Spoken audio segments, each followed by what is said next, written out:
Novel. Hey, listener. In this episode, we talk about domestic violence, control, murder, and disposing of a body. There's also a group of fearless women honoring their beloved friend by holding a man accountable. Once again, be warned to expect some swearing. This episode really earns it. If you do listen and are impacted by any of our themes, you can reach out to Know More, a domestic violence charity we've partnered with. They have lots of great resources to help you or your loved ones. You can find them at knowmore.org. That's NOMORE.org.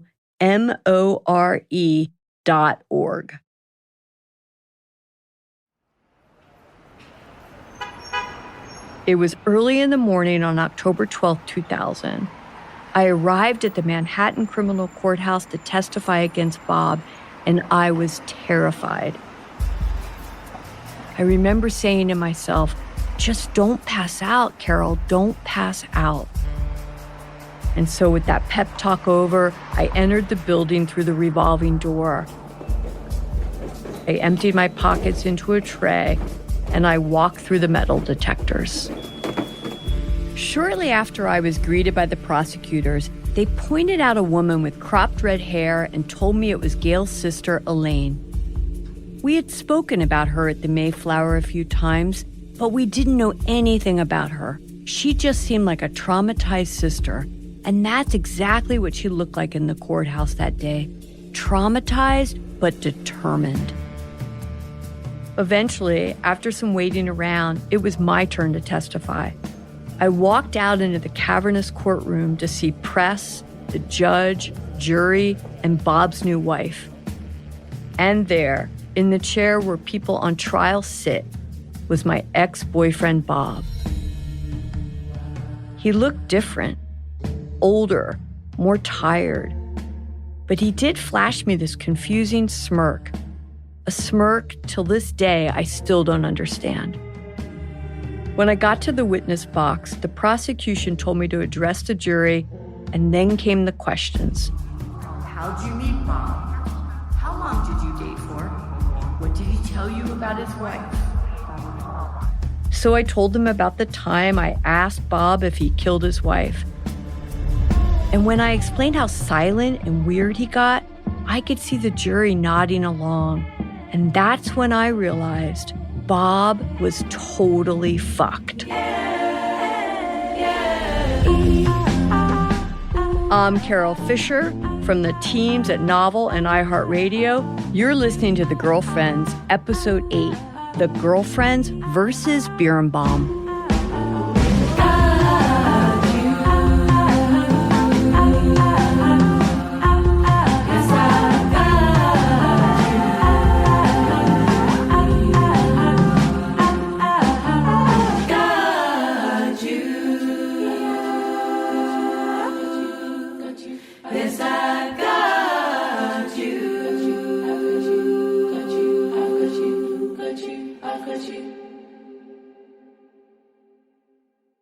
After I testified, I took the first flight out of New York that I could.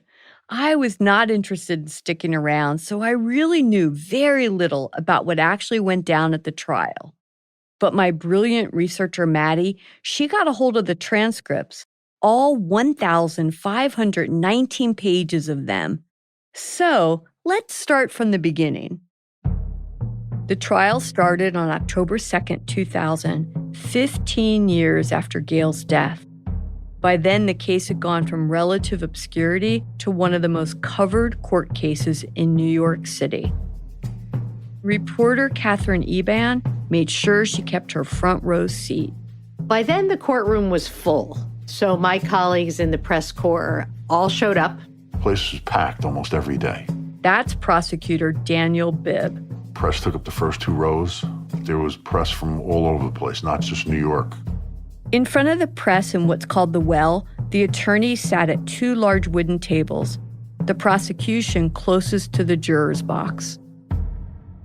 There's three of us, Steve Sirocco, Adam Kaufman, and me, sitting at the prosecution table which is facing the bench. Then you have to the left, probably 10 feet away, is the defense table with Scott Greenfield, David Lewis, and Catherine Case. Those were Bob's attorneys, in case that's not obvious. You won't hear from them because they were not interested in appearing on this podcast. Back to the courtroom, where in front of everybody, with a huge American flag behind her, sat the judge, Leslie Crocker Snyder. I don't really use a gavel, except I had a huge one that was given to me as a joke, and occasionally I'd use it to get the jury laughing. I remember her as a blonde-haired, no-nonsense judge with a big reputation. She was not there to play. I mean, she was very strict and tough with the attorneys. And then sitting at the defense table, furthest away from the jury as possible, was Bob. I remember Bierenbaum. He had this sort of Stygian gloom that hung over him, reflected in the deep shadows under his eyes. The trial lasted 9 long days. During that time, the defense and prosecution agreed that Gail died at some point on July 7th, 1985.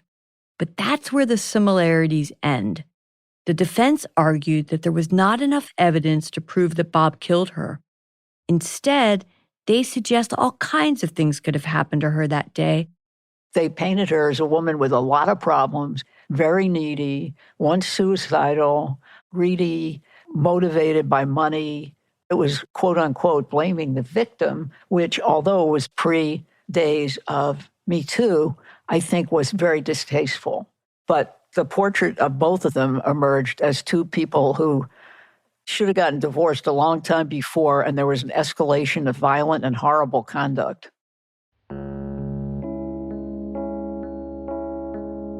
The defense's second tack was a bit more tangible. In fact, it was a serious threat.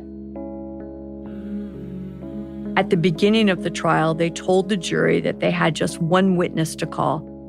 A star witness that swears he saw Gail Katz alive and well in the hours that the prosecution alleged she was dead. It's a 5-minute acquittal, if you believe this guy, because he says he sees her at a time when our theory is that she is dead and either in a bag in a plane or already in the Atlantic Ocean. Okay? Kills the case. Dead. Done. The prosecution's goal was to do their best to undermine the defense's case because, as the judge explained, the burden of proof was on them. They needed to prove that the reason Gail was dead was because Bob killed her. In the prosecution's opening statement, Dan argued that Gail wasn't suicidal. In fact, multiple friends claimed she was happier than she had been in a while. Her psychiatrist, Sybil Barron, even remembers Gail getting a pedicure just days before she went missing. I think the line was, suicides don't get pedicures. Then there was the portrayal of Gail as a drug fiend running with the wrong crowd. The prosecution made it clear that this was a gross exaggeration. Her boyfriend, Anthony Segalis, said he only did coke with Gail twice, so she certainly was not an addict. You know, everybody did cocaine in the 80s. It was everywhere. She was not this hardcore cokehead. So some beginner coke user all of a sudden becomes this dyed-in-the-wool cokehead and gets killed by a drug dealer who then disposes of her body. It made no sense whatsoever. People who get killed by drug dealers, their body is usually found. You know, and people who die of drug overdoses, their bodies are found. And that was the crux of the prosecution's case. Gail's body had never been found, and the reason they theorized is because Bob killed Gail and threw her body out of a plane and into the Atlantic Ocean. They just had to prove it. This was no easy task. We were facing no body, no forensics, no admissions, an extremely difficult circumstantial case, based in large part on things that the defendant had said to his friends and his girlfriends.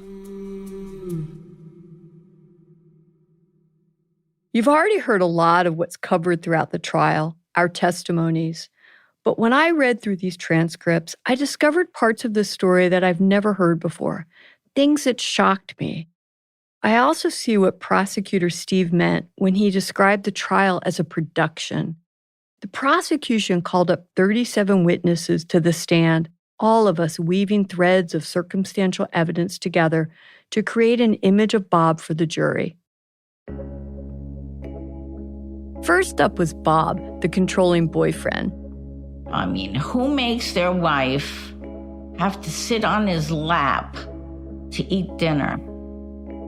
It was just so strange.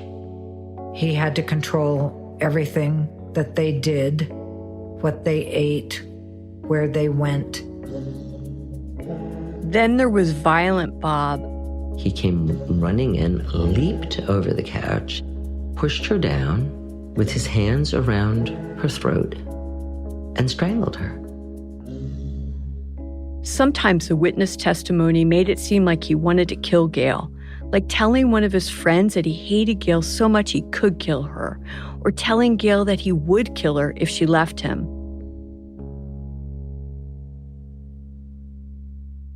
One of the most controversial moments of the trial was when various witnesses started bringing up the Tarasoff letter from Dr. Stone, the letter he had written warning Gail that Bob might kill her.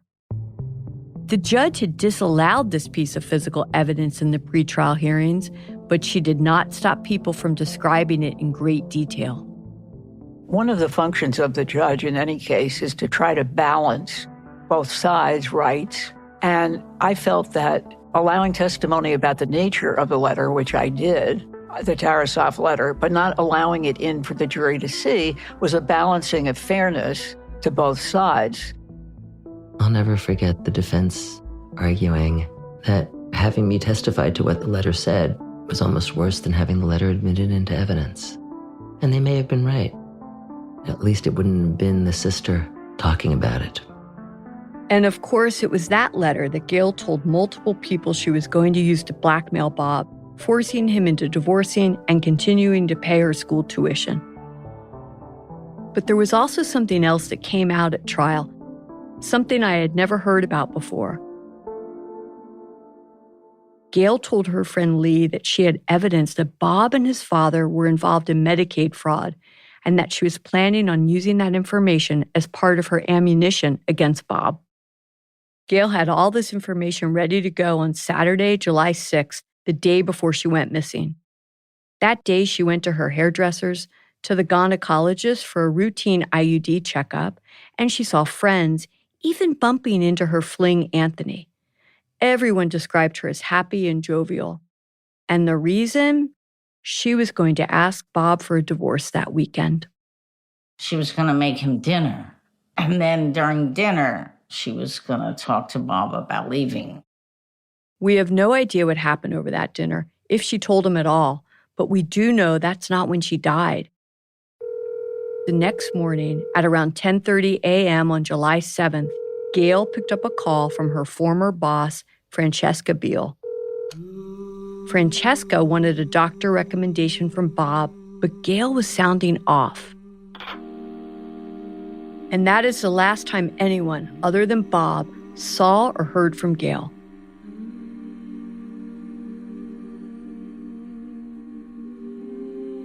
As multiple people testified, no one saw her leave the apartment building, not the doorman, not the neighbors.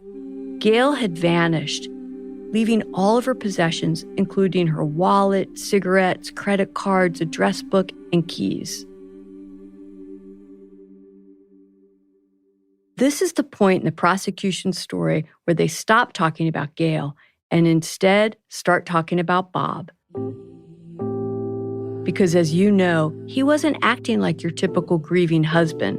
He was constantly missing and not returning phone calls from the police. He said the police could search his apartment, but when the forensics team showed up, his lawyer said they could only dust for fingerprints.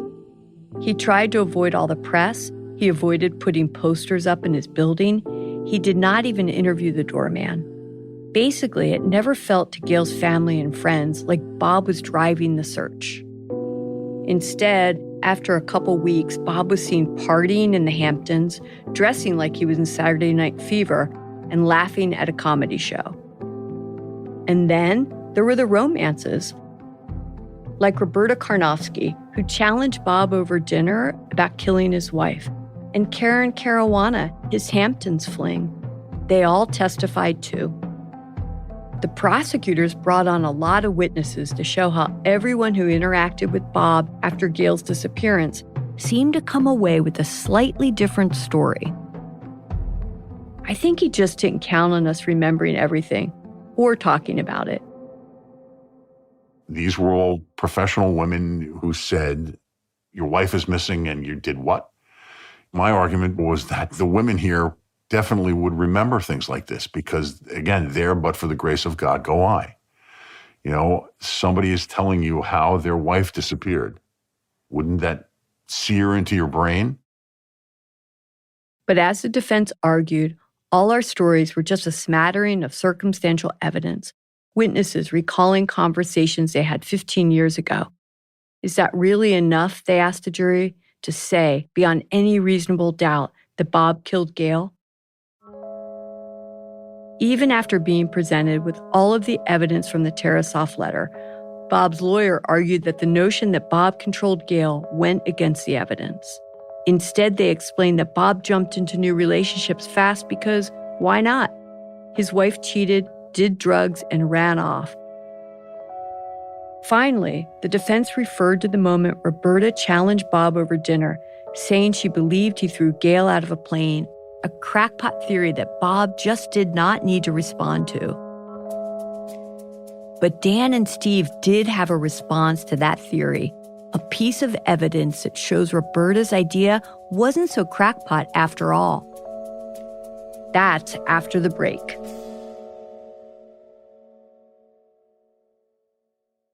Hi, I'm Daniel Tosh, host of a new podcast called Tosh Show, brought to you by iHeart Podcasts. Why am I getting into the podcast game now? Well, it seemed like the best way to let my family know what I'm up to instead of visiting or being part of their incessant group text. I'll be interviewing people that I find interesting, so not celebrities, and certainly not comedians. I'll be interviewing my plumber, my stylist, my wife's gynecologist. We'll be covering topics like religion, travel, sports, gambling, but mostly it will be about being a working mother. If you're looking for a podcast that will educate and inspire, or one that will really make you think, this isn't the one for you. But it will be entertaining to a very select few, because you don't make it to your mid-40s with IBS without having a story or two to tell. Join me as I take my place among podcast royalty like Joel Osteen and Lance Bass. Those are words I hope I'd never have to say. Listen to Tosh Show on the iHeartRadio app, Apple Podcast, or wherever you get your podcasts. The assassination of President John F. Kennedy is the greatest murder mystery in American history. That's Rob Reiner. Rob called me, Soledad O'Brien, and asked me what I knew about this crime. I know 60 years later, new leads are still emerging. To me, an award-winning journalist, that's the making of an incredible story. And on this podcast, you're going to hear it told by one of America's greatest storytellers. We'll ask, who had the motive to assassinate a sitting president? My dad thought JFK screwed us at the Bay of Pigs, and then he screwed us after the Cuban Missile Crisis. We'll reveal why Lee Harvey Oswald isn't who they said he was. I was under the impression that Lee was being trained for a specific operation. Then we'll pull the curtain back on the cover-up. The American people need to know the truth. Listen to Who Killed JFK on the iHeartRadio app, Apple Podcasts, or wherever you get your podcasts. On March 16, 2000, 2 sheriff's deputies were shot in Atlanta. Jamil Al-Amin, a Muslim leader and former Black Power activist, was convicted. But the evidence was shaky, and the whole truth didn't come out during the trial. My name is Mosi Secret, and when I started investigating this case in my hometown, I uncovered a dark truth about America. He said to me, "You want me to take care of them, for not doing something to paying you or something like that?" I said, "No, what you talking about?" But I had no idea who he had become. That's how he approached you? You know what he meant when he said that? Yeah. I'm thinking murder in a minute, I think that's what he was thinking too. Yeah. From Tenderfoot TV, Campside Media, and iHeart Podcasts, Radical is available now.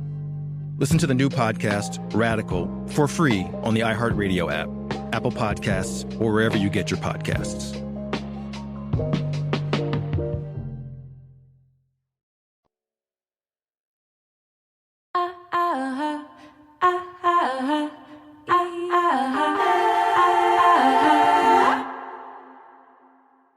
So we all know the theory by now, or as the defense likes to call it, the Roberta theory.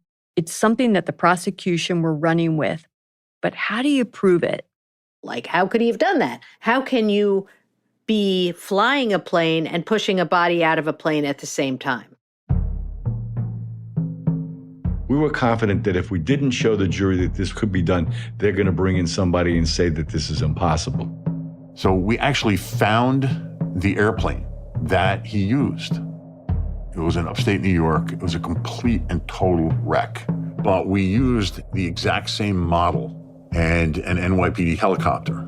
And what we did is we put 2 50-pound bags of sand and a 10-pound bag of rice in a number of duffel bags and put them in the back of the plane. And it actually took off from Cornwall Airport, same airport he used, and then trailed by an NYPD helicopter. They flew out over the ocean and they did 3 demonstrations. One where he simply just pushed open the passenger side door and pushed it out. One where he actually banked the plane, the door opened and it fell out of its own accord. And then the third one where he dragged the duffel bag across his body and put it out the pilot's side door. And this sergeant is actually on the witness stand describing this whole thing to the jury, using the video of it. It was very powerful. I've seen this video, and for me, it's hard to watch these bags of sand and rice and think about a woman inside. A woman who just the day before had done all the things that I would do, had her hair done, laughed with a friend in the park. And there she was in an airplane with Bob, a place that I had been many times, a place where I had seen so much beauty. She was there in a bag.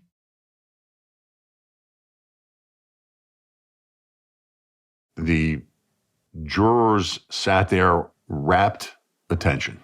Not an eyeball wasn't on those television screens watching that demonstration. It was a moment that everybody paid close attention to because it was very strange. I mean, to reenact something that you think happened based on circumstantial evidence and no actual proof. But essentially, that was their case. That was how they were going to build it. The prosecution then brought out a guy named Charles McKenna from the airline rental company who verified the booking and the invoice charged to Bierenbaum. He confirmed that Bob could have flown at least 80 miles out before turning around that day. Then, New York's chief medical examiner, Charles Hirsch, described how easy it would be for a skilled surgeon to dismember a body in as little as 10 minutes with a kitchen knife in order to fit it in a duffel bag.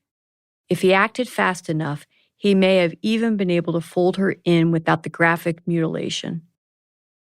But the real clincher to the flight theory was when they brought out Roberta Karnofsky. She told the jury about the moment she and Sharon found his altered flight log. At this point in the trial, the prosecution brought out a brand new piece of evidence. They had subpoenaed Bob and forced him to turn over the original flight log. And right there, for everyone to see, was the alteration, just as Roberta was describing it. The 7 of July 7th had been crudely changed to an 8. It's even in the wrong color ink. I'm like, Steve, this is a home run. He goes, yeah, why the hell didn't Birnbaum just burn the thing? And I said, because he's anal. Because he saves everything. He couldn't let it go. But then, just as it was looking like a landslide victory for the prosecution, the defense played the ace up their sleeve, their star witness.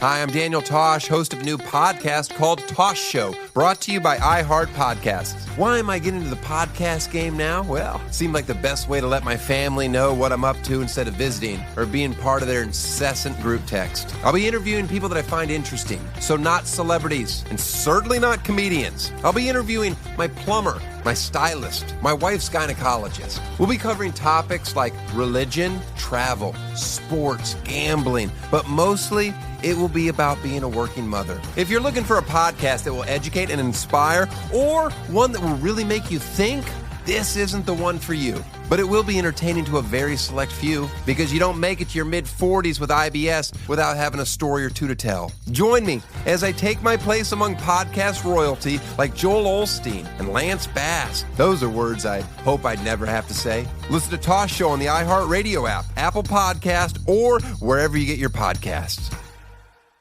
The assassination of President John F. Kennedy is the greatest murder mystery in American history. That's Rob Reiner. Rob called me, Soledad O'Brien, and asked me what I knew about this crime. I know 60 years later, new leads are still emerging. To me, an award-winning journalist, that's the making of an incredible story. And on this podcast, you're going to hear it told by one of America's greatest storytellers. We'll ask, who had the motive to assassinate a sitting president? My dad thought JFK screwed us at the Bay of Pigs, and then he screwed us after the Cuban Missile Crisis. We'll reveal why Lee Harvey Oswald isn't who they said he was. I was under the impression that Lee was being trained for a specific operation. Then we'll pull the curtain back on the cover-up. The American people need to know the truth. Listen to Who Killed JFK on the iHeartRadio app, Apple Podcasts, or wherever you get your podcasts.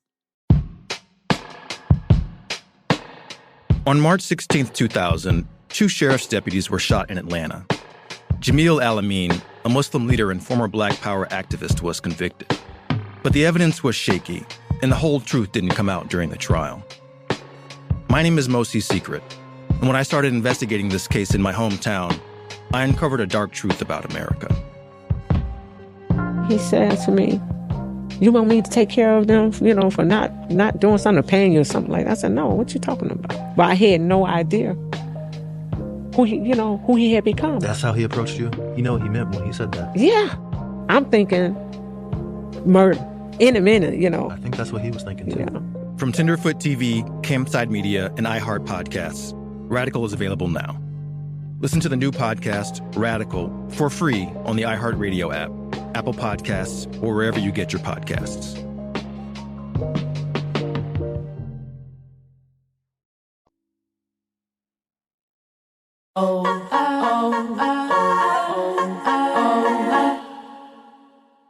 In the weeks following Gail's disappearance, the Missing Persons Squad received 7 or 8 calls from people claiming to have seen her. Among them was a retired textiles manufacturer, Joel Davis.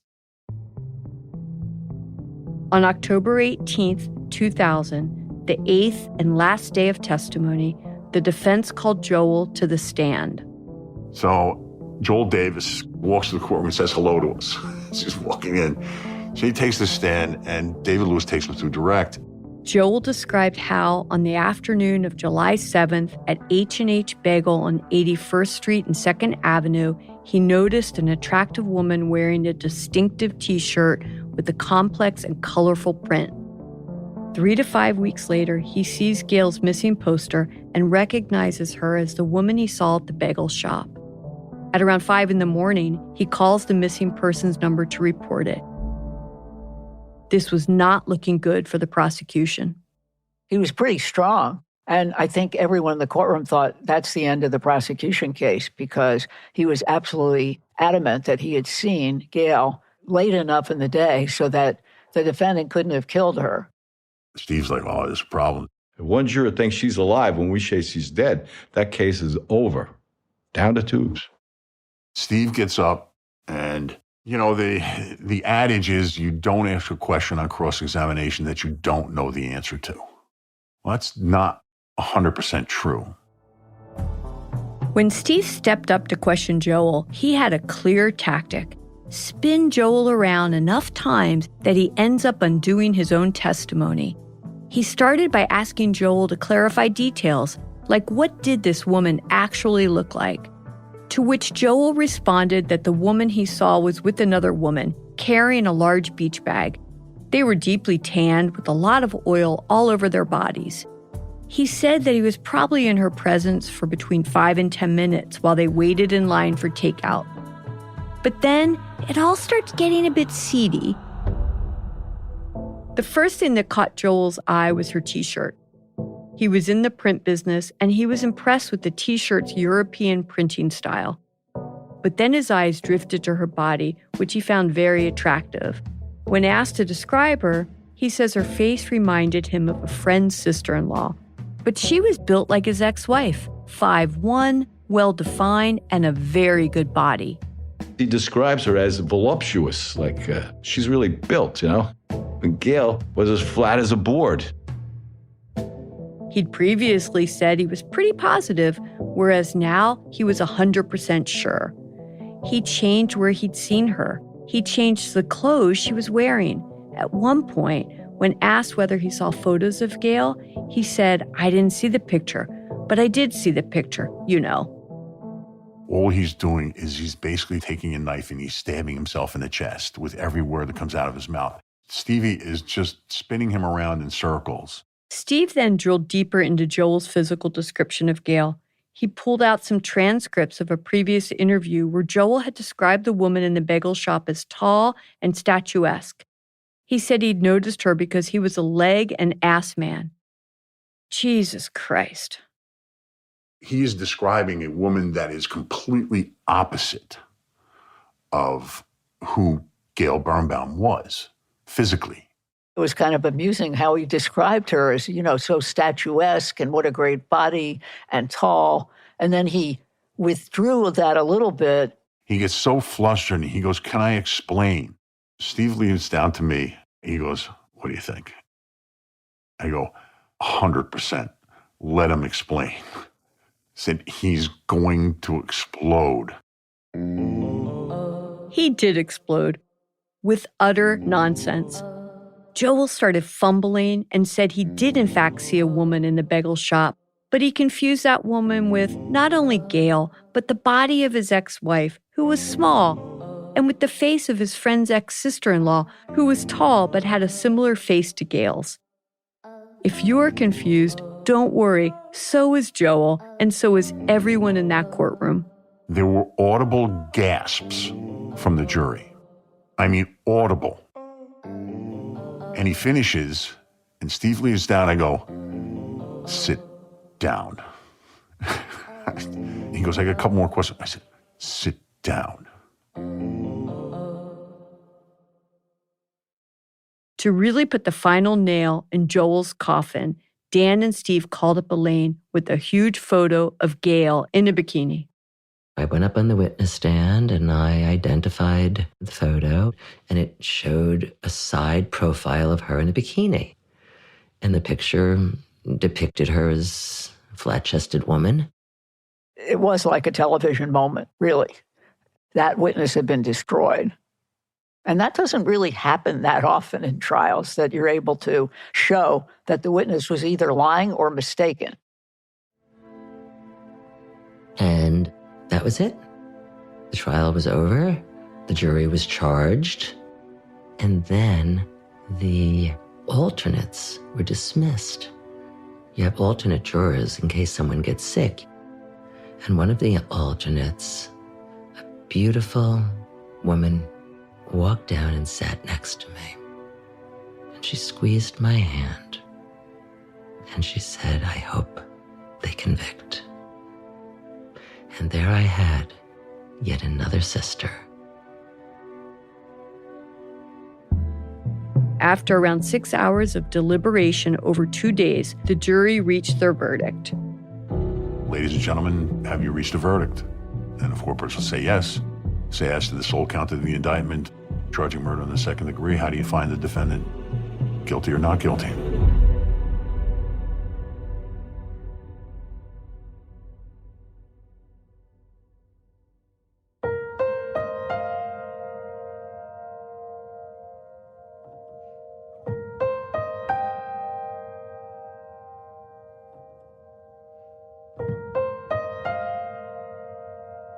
I remember turning to my brother and saying, "What did they say?"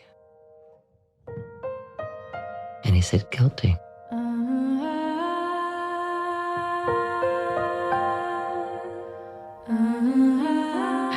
And I said, "Yes."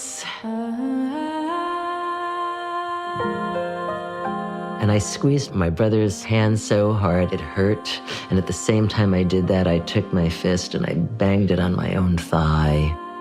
And I felt free at last. And just like that, we got him.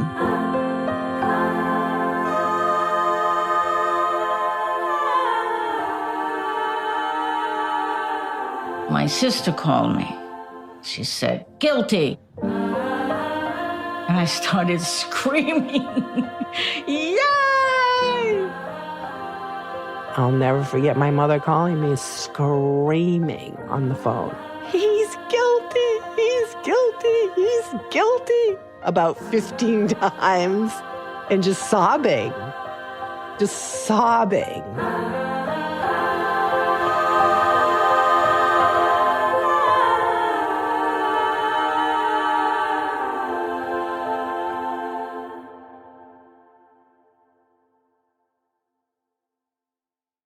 On November 29, 2000, Judge Crocker Snyder sentenced Bob to 20 years to life.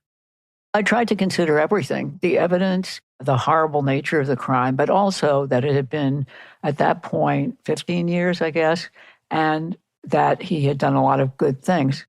Bierenbaum was a horrible person in what he did, but even if it was to expiate his guilt, he spent the last 15 years helping kids in Mexico and doing a lot of good things. And in no way did that detract from the horrible nature of the crime. But I also thought he deserved some credit for that. The minimum would have been 15 to life, the maximum 25 to life. And I gave him 20 years to life. This was a tough sentence in that I felt I should factor in what little good he had done, but it was some good. When I first learned about the verdict, I had mixed feelings. A part of me felt so bad for Bob because I had always wanted to believe that he was just overworked. Gail was a tough wife, and he had just snapped. One moment of anger costing him 20 years of his life. But making this series has changed my mind. In those intervening years, Bob dated so many women that didn't feel safe around him. He allegedly pushed Karen out of a moving taxi. He screamed and raged at me. He was so controlling that a therapist told Stephanie that she could be in danger if she continued to date him. He showed no empathy and no remorse to any of Gail's family. Bob's charity work in Mexico, treating children with cleft palates, it was definitely good, but I just don't think it has anything to do with it. He killed a woman who was in an intimate relationship with him. A woman just like me or Mindy or Roberta or Stephanie or Karen. And there's nothing to say that he couldn't have done it again.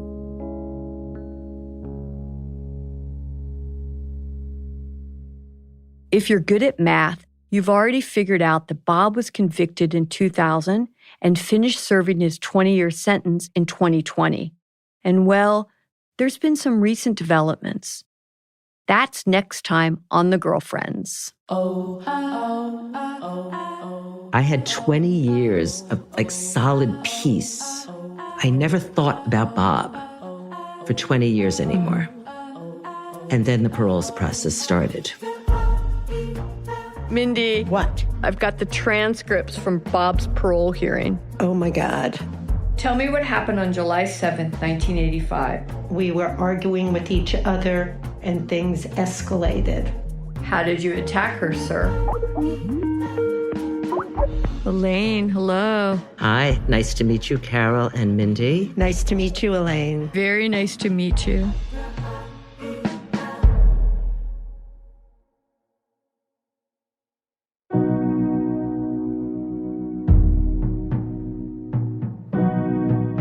The Girlfriends is produced by Novel for iHeartRadio. For more from Novel, visit novel.audio. The series is hosted by me, Carol Fisher, and produced by Anna Sinfield.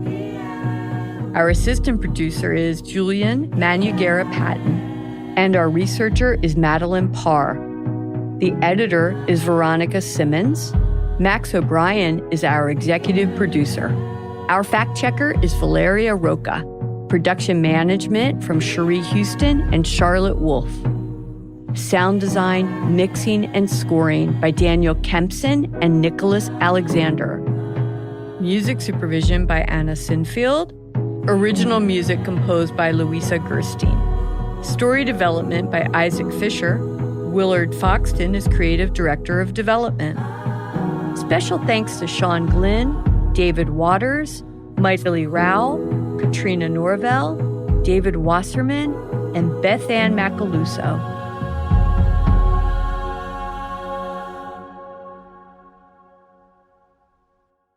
We did reach out to Bob and his legal team to ask if he'd like to comment on the podcast, but we never heard back. Novel. Hi, I'm Daniel Tosh, host of a new podcast called Tosh Show. I'll be interviewing people that I find interesting, so not celebrities, and certainly not comedians. We'll be covering topics like religion, travel, sports, gambling, but mostly it will be about being a working mother. If you're looking for a podcast that will educate and inspire, or one that will really make you think, this isn't the one for you. Listen to Tosh Show on the iHeartRadio app, Apple Podcast, or wherever you get your podcasts. The assassination of President John F. Kennedy is the greatest murder mystery in American history. That's Rob Reiner. Rob called me, Soledad O'Brien, and asked me what I knew about this crime. We'll ask who had the motive to assassinate a sitting president. Then we'll pull the curtain back on the cover-up. The American people need to know the truth. Listen to Who Killed JFK on the iHeartRadio app, Apple Podcasts, or wherever you get your podcasts. On March 16, 2000, 2 sheriff's deputies were shot in Atlanta. A Muslim leader and former Black Power activist was convicted. But the evidence was shaky, and the whole truth didn't come out during the trial. My name is Mosi Secret, and when I started investigating this case in my hometown, I uncovered a dark truth about America. From Tenderfoot TV, Campside Media, and iHeart Podcasts, Radical is available now. Listen to the new podcast, Radical, for free on the iHeartRadio app, Apple Podcasts, or wherever you get your podcasts.